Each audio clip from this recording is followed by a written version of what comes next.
Bonjour, bienvenue dans Femmes et Pouvoir, l'émission qui met en lumière des femmes qui savent lier pouvoir et féminité, mais surtout l'émission des femmes qui osent agir pour changer le monde. Aujourd'hui, on a le grand plaisir d'accueillir Karen Capocicci, mais qu'on appelle plus communément Karen de Capone Food, Chef Karen d'ailleurs, puisque Chef Karen, vous avez appris l'art culinaire à l'école Jacques Rousseau. Vous avez été faire vos premières âmes, on va dire, en Italie, et vous avez décidé de mélanger vos origines béninoises là avec l'art culinaire du Bénin, de l'Italie, et aussi votre pays d'adoption, le Canada, via le Québec, en faisant de la gastronomie, on va dire, inclusive et diversifiée. C'est ça? Exactement. Est-ce que j'ai bien résumé? Oui, c'est bien ça. C'est bien ça, c'est exactement ça. Donc, Karen, vraiment, merci d'avoir accepté notre invitation. Merci Et dites-nous, pour Karen Capocicci, qu'est-ce que c'est le mot pouvoir? Parce que je suis curieuse d'entendre votre définition du mot pouvoir. Alors, merci déjà de m'avoir invitée. Je suis vraiment contente d'être là. Le mot pouvoir, pour moi, se définit dans différents volets. Pour moi, déjà, c'est le don. C'est-à-dire le don de soi. Le don allié à, supposons dans mon domaine, j'ai une certaine clientèle qui me donne le pouvoir. Le pouvoir là, c'est le pouvoir de changer les choses.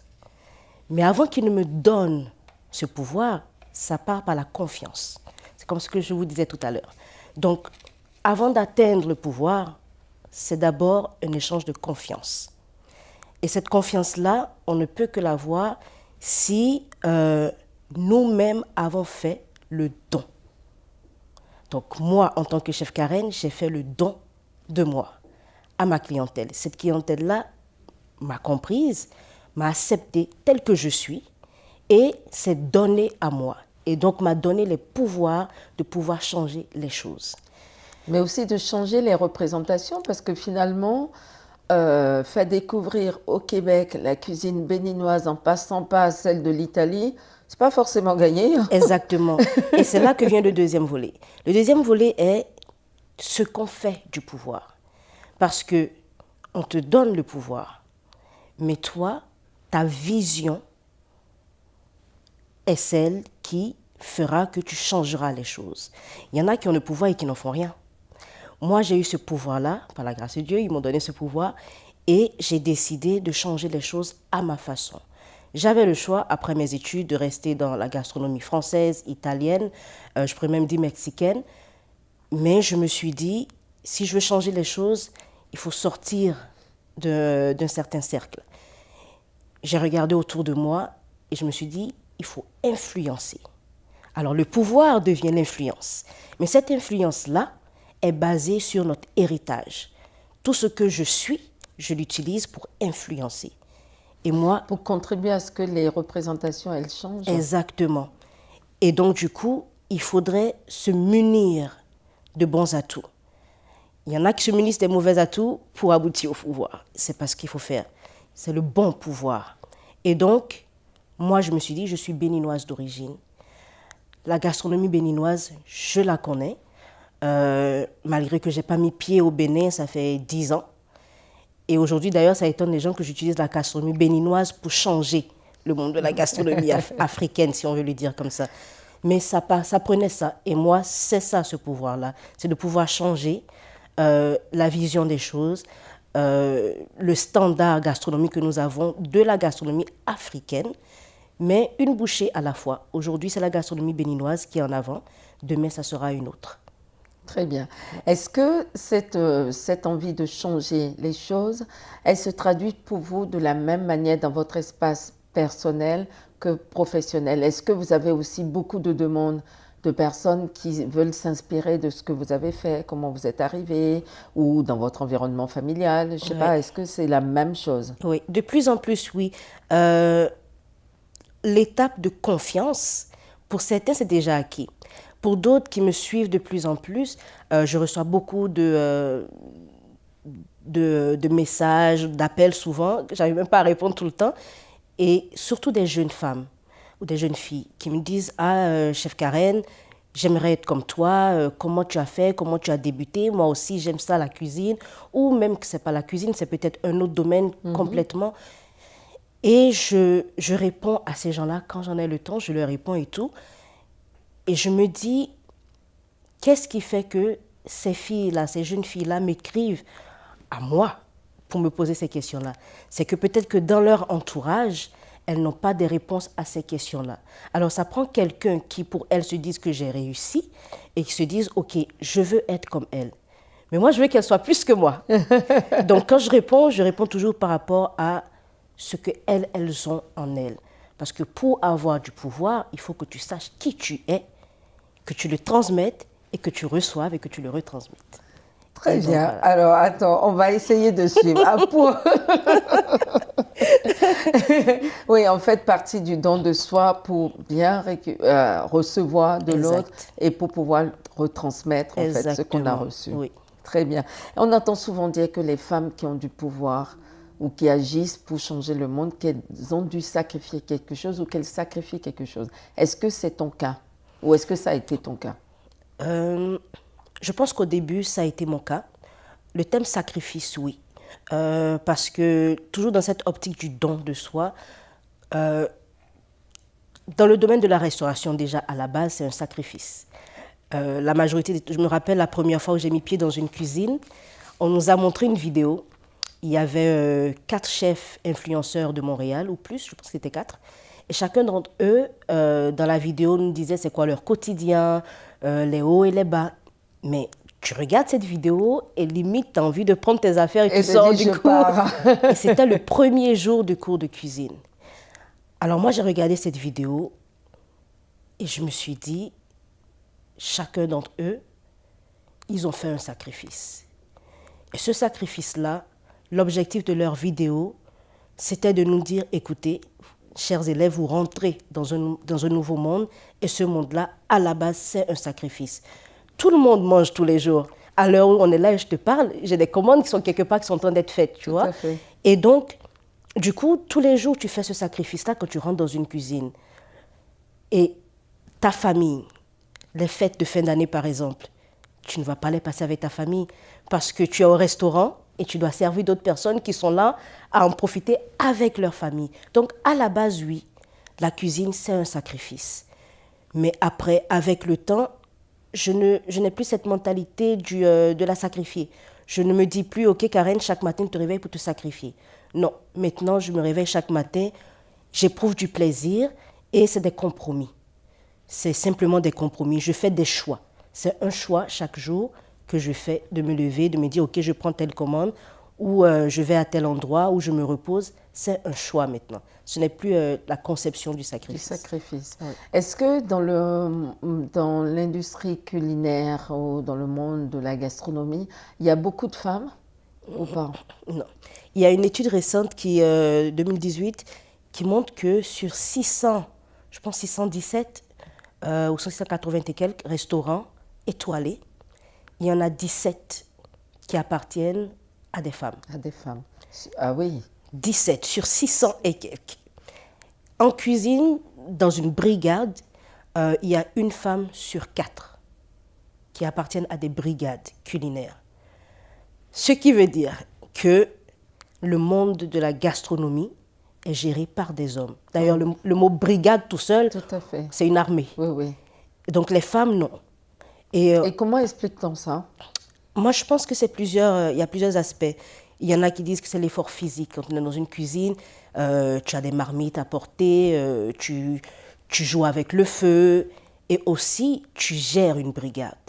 Et ça demande un certain tempérament. Et la majorité des gens se disent que la femme n'a pas un tempérament pour gérer. Pourtant, on gère tellement de choses. Exactement. Et je te dis, Carole, que même moi, en étant chef de cuisine et aussi entrepreneur, je côtoie beaucoup plus d'hommes que de femmes. Que de femmes. Et presque tous les jours, j'entends des remarques. Non mais les femmes, elles gèrent avec les émotions. Ah, Karen, tu devrais apprendre à ne pas gérer avec tes émotions. Et la première chose que je dis, c'est, mais écoutez, je suis en cuisine. La cuisine, c'est de l'émotion. Dans mes assiettes, c'est de l'émotion. Je ne peux pas m'incriminer parce que je suis une femme. Avant d'être une femme, la femme déjà, c'est ce qui je suis à la base. Comme toi, tu es un homme. Mais ensuite, j'ai une profession. Et cette profession-là, c'est d'être chef. Peu importe mes caractéristiques physiques, je suis une chef. Et quand je rentre dans une cuisine, que je pèse 100 kilos ou 200, que j'ai la même force que toi, la même capacité que toi, là n'est pas le problème. La gestion, ce n'est pas une force physique, c'est des capacités, c'est mental, c'est des réflexions que tu as tous les jours. Alors, ces comportements ou ces réflexions qui vont vraiment rabaisser la femme, je les entends tous les jours. Et malheureusement, je trouve que la femme elle-même, surtout dans ce domaine, est arrivée à un point où elle ne prête plus attention à ça. Exactement. Et je trouve ça grave. Je trouve ça grave. Il y a par exemple, il y a quelques semaines, j'ai posté des annonces pour recruter du personnel de ma cuisine. La majorité, c'était des femmes. Mais il y en a, par exemple, qui avaient des enfants, qui ont des enfants, et qui m'ont écrit « Ah, mais moi j'ai une fille ou moi j'ai des enfants, est-ce que vous acceptez les femmes qui ont des familles ?» Et je me suis dit « Mais est-ce que c'est un crime d'avoir une famille en 2018 ?» Non, on est dans une cuisine, il y a des shifts. Moi, ce que je veux, c'est le développement personnel. Donc, quand tu rentres dans ma cuisine, peu importe ton background, on avance ensemble. Je te prends pour qui tu es, je regarde tes capacités et ensemble, on chemine. Si tu as une famille à gérer, il n'y a pas de problème. À toi de t'organiser exactement, en conséquence. Tu t'arranges ou on s'arrange. Ouais. Mais de là, voir que la femme, c'est un blocage au succès d'une entreprise parce qu'elle est seule ou parce qu'elle a des enfants ou parce qu'elle est mariée, ça devient, en 2018, je trouve ça grave. Tout le cheminement pour toi de la question du pouvoir, le fait que tu regrettais qu'aujourd'hui, il y avait encore des barrières qui empêchaient les femmes de pouvoir accéder aux instances, soit de décision ou pour pouvoir concrétiser leur rêve, et que tu estimes qu'on devrait mettre en place encore plus de stratégies et faciliter en tout cas, donner les moyens à chacun pour concrétiser son rêve, que ce soit une femme ou un homme d'ailleurs. Donc, est-ce que toi, tu aurais identifié des stratégies que tu penses qui pourraient contribuer à ça, si on reste dans ton domaine, par exemple? Ben, en fait, la première que moi, j'ai toujours employée, c'est que je pars du principe que les hommes n'ont pas deux têtes. Et donc, tout ce que la gente masculine peut faire, je peux le faire. Ce n'est pas une question de vouloir se comparer à l'homme, mais c'est plus de pouvoir consolider ses acquis. Donc, en tant que femme, nous devons consolider nos acquis, reconnaître notre position et ensuite aller de l'avant. Ce qui se passe aujourd'hui, à mon avis, par exemple, comme je te disais, dans le domaine culinaire, c'est qu'il y a une certaine, je ne vais pas employer le terme soumission, mais la femme part du principe que, puisque ça a toujours été comme ça, qui suis-je? Mais en fait, non. Nous sommes en 2018. Alors, tu as aussi des droits et des devoirs. Dans une cuisine, tu prends ta place. Dans le monde, tu prends ta place. Est-ce que ça, c'est des discussions que tu as avec des femmes? Est-ce que, par exemple, je ne sais pas, moi, tu participes à des réseaux de trucs où Absolument. tu peux apporter cette expérience? Alors, ce que je fais actuellement, c'est d'abord par petits comités. D'ailleurs, j'avais pensé à un moment donné avoir une série radio, parce que le visuel, j'aime pas trop. Mais oui, je discute souvent avec des femmes de mon âge ou surtout plus jeunes. Même dans ma cuisine, quand une employée rentre chez moi, je la mets d'abord à l'aise. Je veux d'abord savoir c'est quoi son avancée professionnelle, parce que ça ne m'intéresse pas d'avoir quelqu'un dans une cuisine qui va juste se réveiller le matin, venir cuisiner et partir. Je veux qu'on partage quelque chose. Je veux le développement personnel. Donc, je remarque que la femme aujourd'hui ne pense plus nécessairement au développement personnel. Elle pense un peu trop à ce que la société lui donne comme acquis, et non ce qu'elle-même devrait consolider, ce qu'elle-même devrait aller chercher. Il y a beaucoup de femmes aujourd'hui qui n'ont plus de rêve, où le rêve c'est, ok, à un certain âge, je dois avoir une famille, je dois avoir limite tel type de boulot, ou pas du tout. Mais ça ne s'arrête pas là. Oui, comme dit le Québécois, c'est correct pour certaines personnes, si c'est ta vision des choses. Mais se laisser imposer quelque chose par la société, je trouve que c'est grave. Mais est-ce que toutes les femmes ont le choix de décider? Donc, quand les femmes rentrent dans ma cuisine, ce qui m'intéresse en premier lieu, c'est leur avancée professionnelle. Parce que je considère qu'on n'est pas juste là pour cuisiner. Cap on Food n'est pas juste là pour offrir des repas. C'est toute une vision. Alors, c'est important pour moi de cheminer avec des gens qui ont une vision. Et la femme a une vision. Elle peut décider. Elle a ce pouvoir-là. Mais avant de pouvoir diriger, de pouvoir gérer, il faut qu'elle reconnaisse qui elle est, ses atouts, ses acquis et ce qu'elle peut en faire. Tant qu'elle ne le sait pas, elle ne pourra pas évoluer.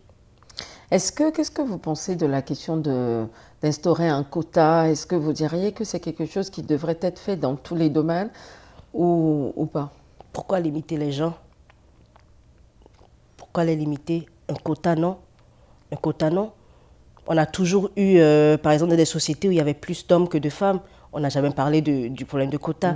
Aujourd'hui, ce qu'on demande, cette parité-là, c'est au moins arriver à une certaine égalité. Mais oui, c'est sûr qu'on aimerait plus voir de femmes. Mais ce que moi je trouve, c'est que c'est à la femme d'aller le chercher. Exactement. On ne peut pas rester en stand-by et s'attendre à ce qu'on nous donne ce qu'on recherche. Il faut aller le chercher. Et c'est ça. S'il n'y a pas de femmes qui veulent aller le chercher, tant mieux. Mais s'il y en a qui veulent aller le chercher, allez-y. Allez-y. Est-ce que vous avez une phrase, une devise, quelque chose qui pour vous représente justement soit vos engagements, votre vision, ou en tout cas qui vous inspire? Moi, je fonctionne toujours avec 3 choses. La première est que quelqu'un m'a dit « Power is... » Non, c'est pas pardon. C'est pas power. Ah là, j'ai un blanc.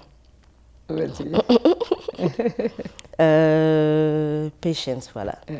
Donc, je fonctionne avec 3 choses. La première est que quelqu'un me dit souvent que patience is a virtue of power. Ok. La patience est la patience est une vertu du pouvoir, ce qui est vrai. Ensuite, egos don't flaunt. C'est-à-dire que je reconnais ma capacité d'être un aigle.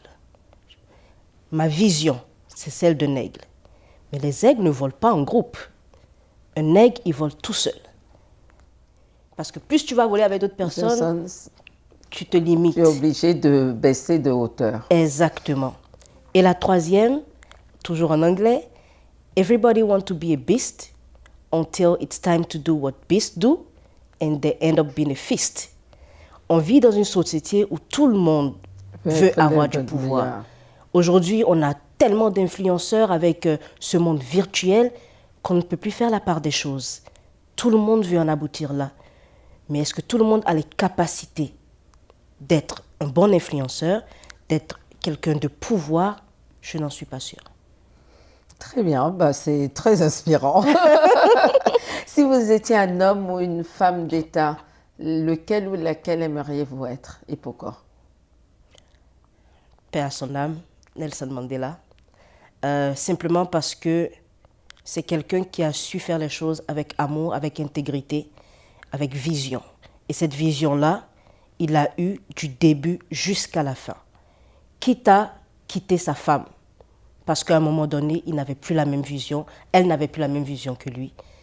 Alors, cette intégrité-là, cet amour-là, cette façon de faire les choses, juste pour ça, Nelson Mandela. Très bien. Si vous étiez un animal, lequel seriez-vous et pourquoi? L'aigle. L'aigle. Très bien. Pour sa vision. Et si vous avez un jour pour changer le monde, par quoi commenceriez-vous? L'éducation. Très bien. L'éducation. On commence par là pour changer les mentalités. Pour tout le monde. Pour tout le monde. Education is power. En préparant cette rencontre, on vous a demandé de venir avec un objet, quelque chose qui pour vous symbolise le pouvoir et la féminité. Qu'est-ce que vous nous avez apporté? Mon habit de chef, c'est tout ce qui me représente, c'est tout ce qui, dans ce milieu-là où il y a une femme sur 4, je me promène comme ça parce que c'est celle que je suis, c'est mon intégrité qui est là, c'est mon pouvoir qui est là. Si j'enlève cette tenue, je Vous êtes deviens comme tout le Karen monde. Capochichi. Très bien. Oui. Et donc là, je vois qu'il y a votre nom dessus, qu'il y a Oui. le Le signe logo de de votre mon entreprise, école. exactement. Et il y a un drapeau italien dans Oui. le cou et celui du Du Québec. Québec, Très exactement. bien, comme ça, personne ne se sent lésé. C'est ça, mais il faudrait que j'ajoute celui du Bénin Oui, c'est et vrai. que j'ajoute l'entreprise. Mais c'est en route. Ça va venir. Exactement. C'est en route. Très bien. Si une petite fille regarde cette entrevue et déclare « Quand je serai grande, je voudrais être Karen Capochichi », qu'est-ce que vous lui diriez? Comme disent les Québécois, attache ta tuque. Ben, simplement que je veux qu'elle soit plus que moi déjà. Je veux qu'elle aille de l'avant. Je veux qu'elle se donne tous les moyens de réussir. Parce que moi, par exemple, il y a plein de gens qui ne savaient pas que j'avais fait des cours de cuisine pour en être là où je suis aujourd'hui. Qui pensait que tu t'étais improvisé Exactement. juste comme un maquis ou quelque chose de ce genre-là. Exactement. Donc je dirais à cette petite fille, peu importe qui tu veux être demain, tu as toutes les capacités en toi d'en aboutir. Tout ce qu'il faut que tu fasses, c'est que 1, tu reconnaisses qui tu es, que 2, tu transmettes le bon message pour que quelqu'un d'autre te donne le don du pouvoir, et que 3, tu puisses bien utiliser ce pouvoir-là pour influencer positivement. Et pour le faire, il faut que tu te donnes tous les acquis. Très bien. Exact. Ben, merci beaucoup, Karen. Notre Merci entretien à toi. touche à sa fin. Ça a été un grand plaisir de Moi passer ce aussi. moment avec vous. Moi aussi. Et en tout cas, j'exhorte tout le monde à découvrir Capone Food Capone parce Food. que c'est juste succulent. Merci En tout cas, beaucoup. pour les personnes qui sont gourmandes comme Oui. moi, ou pour les non gourmands d'ailleurs, parce qu'on apprend à devenir gourmand avec ça. Merci beaucoup. Merci, Carole. Merci. Merci. Nous étions avec Karen Capochichi de Capone Food. Donc si cette émission vous a plu, n'hésitez pas à aller visiter notre site internet www.femmesetpouvoir.org ou à aller nous soutenir sur Facebook, sur Instagram ou sur LinkedIn. Je vous dis à très bientôt. Merci beaucoup.